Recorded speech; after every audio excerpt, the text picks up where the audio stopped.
자, 이데일리TV, 한국경제TV, 매일경제TV, MTN의 특징주를 분석을 해봤는데요. 우선 카카오뱅크 IPO 기대감 때문에 전 채널에서 오늘 예스24와 한국금융지주를 특징주로 분석을 했습니다.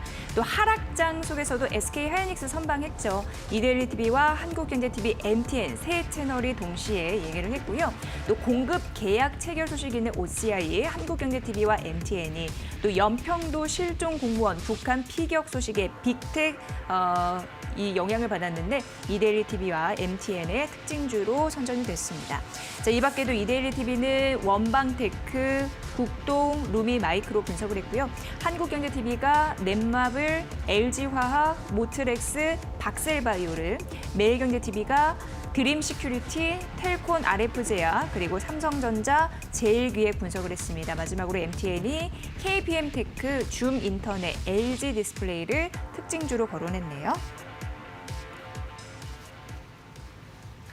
네, 손엄지 기자와 함께하고 있습니다. 자, 기자님, 자, 오늘의 특징주입니다. 어떻게 좀 공통점을 좀 모아볼 수 있을까요? 예. 일단은 북한발 이슈가 나오면서 빅텍이 다시 급등하고 있고요. 예. 그리고 카카오뱅크 상장 기대감에 사업적 연관성을 가진 예스24, 한국금융지주, 드림시큐리티 등이 부각되는 모양새입니다. 그리고 D램 가격 회복 시그널이 나오면서 SK하이닉스, 삼성전자의 그런 실적 기대감이 나오는 상황이고요.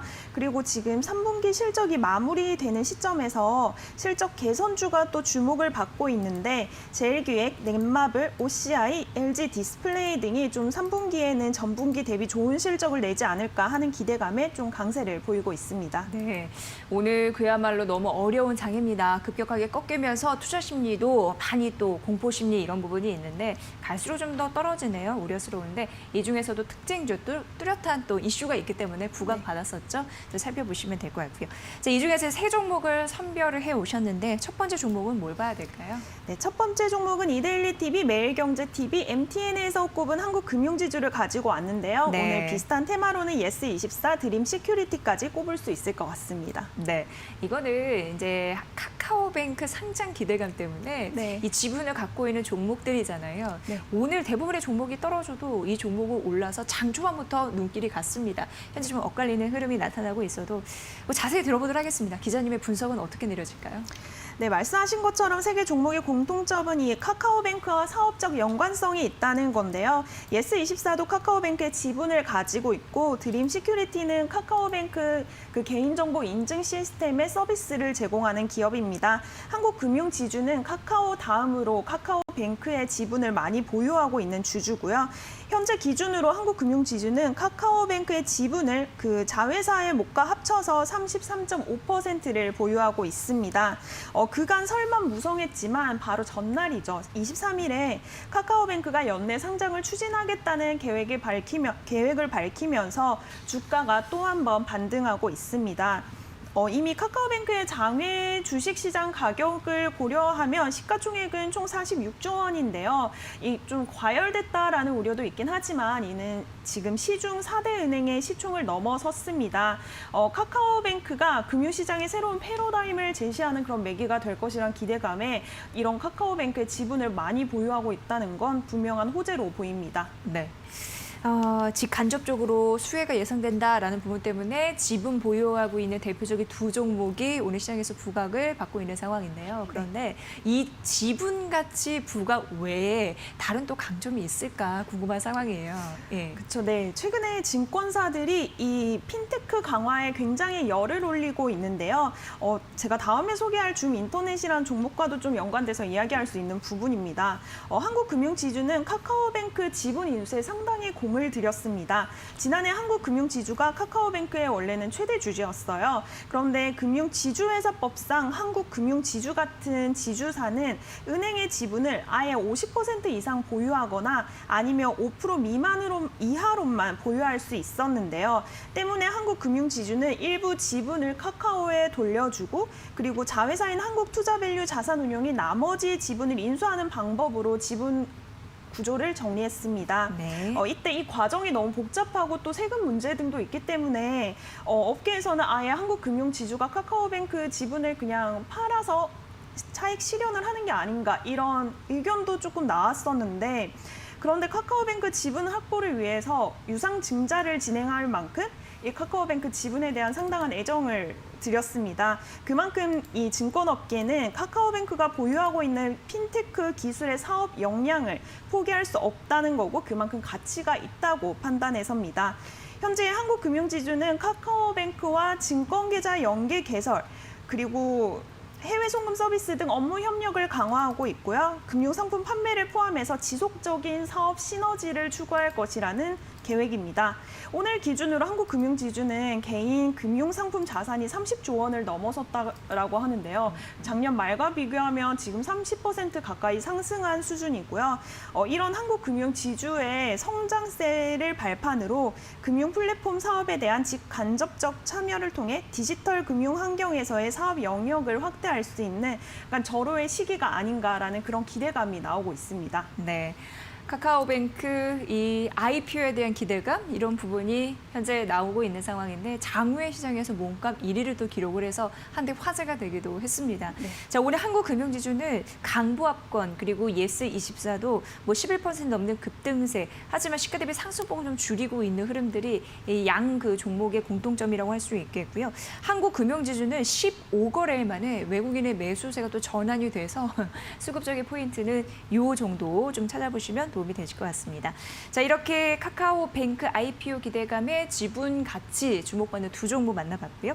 자, 이제 두 번째 종목 가볼까요, 기자님? 네, 두 번째 종목은 MTN에서 꼽은 줌인터넷을 가지고 왔는데요. 네. 전날 KB증권과 이 테크핀 기업 조인트 벤처를 설립했다라는 공식 발표가 있었고요. 한국의 로빈후드 탄생을 기대한다 이런 말도 나올 만큼 좀 시장의 기대를 모으고 있는 것 같습니다. 네. 줌 인터넷이 장 초반에 52주 신고가를 기록한 이후에 지금 이제 하락세로 전환이 돼서 6%대 하락을 하고 있는 상황인데요.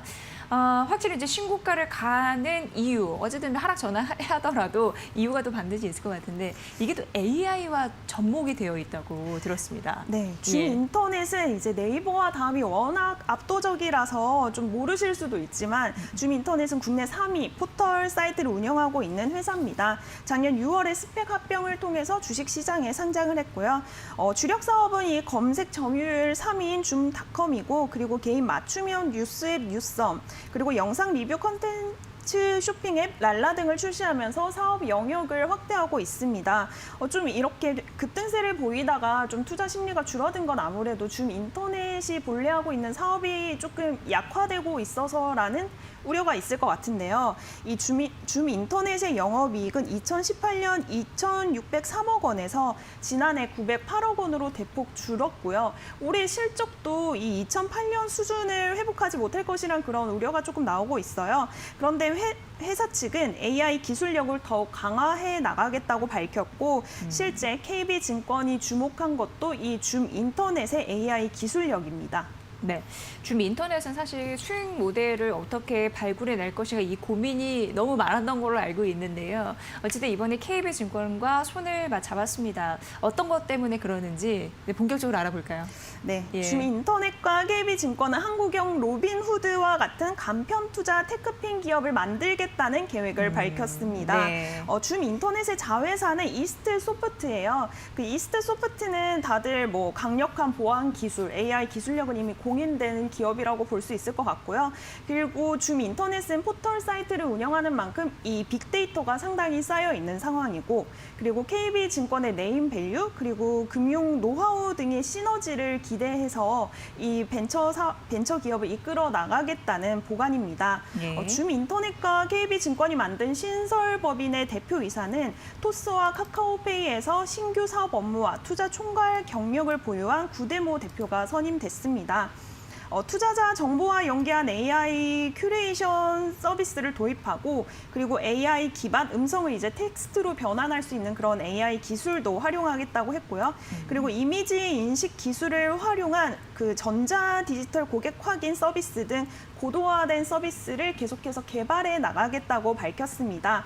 KB증권은 이 구체적인 내용에 대해서는 오피셜하게 이렇게 밝힐 수 있는 구체적인 사업이 아직 정해지지 않아서 네. 딱히 뭐 말씀드릴 건 없다고는 하는데 시장에서 좀 기대하는 거는 앞서 말한 이런 기술력을 활용한 그런 주식 거래 시스템이 나오면 시장에는 굉장히 혁신적인 그런 시스템이 나오지 않을까 그런 기대가 나오고 있습니다. 네. 잠시 좀 살펴보니까 그러니까 간편성이 무기인 것 같아요. 뭐 복잡한 건 싹 지우고 다 고만 볼 수 있게 그런 무기로 고유의 노하우를 서로 협력해서 잘 이끌어내겠다. 과연 이들이 만들어낸 그런 부분이 시너지를 보일 수 있을지 또한 선풍적인 인기를 끌 수 있을지 보셔야 될 것 같습니다. 줌 인터넷이요. 어제까지 그러니까 이거래 연소 상한가를 갔습니다. 상상 간 거죠. 그리고 오늘 일부 차익 실현 매물 나오면서 오늘도 신고가 기록했다가 6%대 하락세 차익 실현 매물이 일부 좀 나오고 있고요. 개인 쪽에서는 6거래일 만에 외국인 쪽에서는 6거래일 만에 매수로 전환됐다라는 점 말씀드리겠습니다. 줌 인터넷 뜨거웠네요. 자, 이제 세 번째 정보 가보도록 하겠습니다. 네, 세 번째 종목은 한국경제TV에서 꼽은 LG화학을 가지고 왔는데요. 네. 이 물적 분할 이슈, 테슬라 이슈로 좀 주가가 요동치고 있습니다. 네, 그래요. 유동치고 있다는 게 맞는 것 같습니다. 네. 개인 투자분들도 아직까지도 화가 나 있는 상황이고 또 증권사에서는 괜찮다고 이게 달래고 있는 상황이고 네. 잘 모르겠어요, 솔직히. 자, 시장에서는 어떻게 보는지 시장을 좀 들여다보도록 하겠습니다. 네. 일단 테슬라 배터리데이의 영향이 국내 주식시장에 꾸준히 영향을 끼치는 것 같습니다. 오늘 에코프로비엠이나 포스코 케미칼 등 2차 전지 부품사들도 조정이 강하게 나오고 있어서 이 영향을 조금 계속 봐야 될 것 같은데 다만 LG화학은 오히려 테슬라의 배터리 외조 확대 발표에 따라서 주가가 반등하기도 했으나 또다시 하락하는 모양새를 보이고 있고요. 배터리데이 이후 이 LG화학의 수혜와 악재에 대한 의견이 좀 갈리는 것 같습니다. 수혜는 물론 테슬라가 국내 배터리 산업을 위협할 수 있는 요소로 꼽혔던 100만 마일 배터리나 전고체 배터리 등 혁신적인 변화에 대한 내용이 없었다는 겁니다. 또 2022년부터 배터리 공급 부족이 발생할 수 있다라는 걸 우려하면서 배터리 셀 업체를 통한 구매량을 더욱 늘리겠다라고 밝힌 게 좀 호재로 볼 수 있습니다. 그런데 악재는 이 배터리 가격을 절반 수준으로 줄이겠다라고 발표한 겁니다. 이 과정에서 이 단가 후려치기가 나올 수 있는데요. 여기에다가 전기차 시장에 대한 불확실성도 조금씩 제기되고 있고요. 네. 이러한 전망이 엇갈리면서 지금 LG화학의 주가가 흐름을 잡지 못하고 움직이고 있는 것 같습니다. 네, 테슬라도 뭐 전기차 배터리 데이에 대한 후폭풍 때문에 10% 급락하면서 장을 마감을 했잖아요. 네. 이런 영향들 일부 있을 수 있고 뭐 LG화학은 배터리셀 계속 구매하겠다라는 얘기는 들어도 또 불확실성도 있는 상황이고 앞서 제가 잠시 언급해드렸지만 개인 투자자분들이 화날 수 있는 요소, 물적 분할 요소 이런 부분도 있는데 그 이슈 이제 좀 다뤄볼까요? 네. 네, 물적 분할에 대해서 증권업계에서는 이 물적 분할의 당위성이 시장에 인식되고 있다며 긍정적으로 평가하고 있습니다. 오히려 목표 주가를 그 이후에 높인 증권사들도 있습니다. 특히 삼성증권은 가장 보수적인 이 분할 시나리오를 가정해도 현재 주가 대비 30% 이상의 상승 여력을 보유하고 있다라는 코멘트도 내놨습니다. 우선 일론 머스크가 공급 부족을 우려할 정도로 배터리 수요가 폭증하고 있기 때문에 대규모 생산성 확보가 불가피한 상황입니다. 이를 위한 합리적인 수단이 물적 분할이었다고 보는데요. 이 인적 분할보다는 물적 분할을 하는 게 자금을 유치하는 데 굉장히 유리하고 빠르기 때문입니다. 또 LG화학의 주주들을 달랠 대안도 나왔는데요. 우선 LG화학은 분할되는 회사의 지분을 70% 이상 유지하겠다라는 계획도 밝혔고요. 그리고 NH투자증권 등 증권업계는 분할된 회사가 IPO 했을 때 그런 구주 매출 현금 유입을 활용해서 특별 배당을 실시하고 그러면 존속법인 주주들에게 좀 그 가치를 환원할 수 있지 않겠냐 이런 예상을 내놨습니다. 또 LG에너지솔루션 이거 가칭이죠. 이 회사가 나스닥에 상장을 추진할 거라는 이야기도 꽤 무게감 있게 업계에 도는 것 같아요. 이 경우 국내에 상장하는 것보다 훨씬 더 그 기업의 가치를 제대로 반영할 수 있다라는 기대감이 나오고요. 그렇게 되면 당연히 자회사 가치에 대한 할인율이 낮아지면서 LG화학에도 좀 호재가 아닐까라고 보는 시각이 있습니다. 네. 물적 분할 소식 이후에 주가는 지속적으로 하락하고 있는데 결국 주주 가치를 제고하기 위해서 쪽에서 여러 가지 행동이 좀 필요하다라는 부분이고요. 주주 행동은 이미 본격화된 그런 상황입니다. LG화학 지속적으로 언급이 될 것 같습니다. 여기까지 세 종목 만나봤습니다. 메트로신문의 손엄지 기자와 함께했습니다. 고맙습니다. 네, 감사합니다.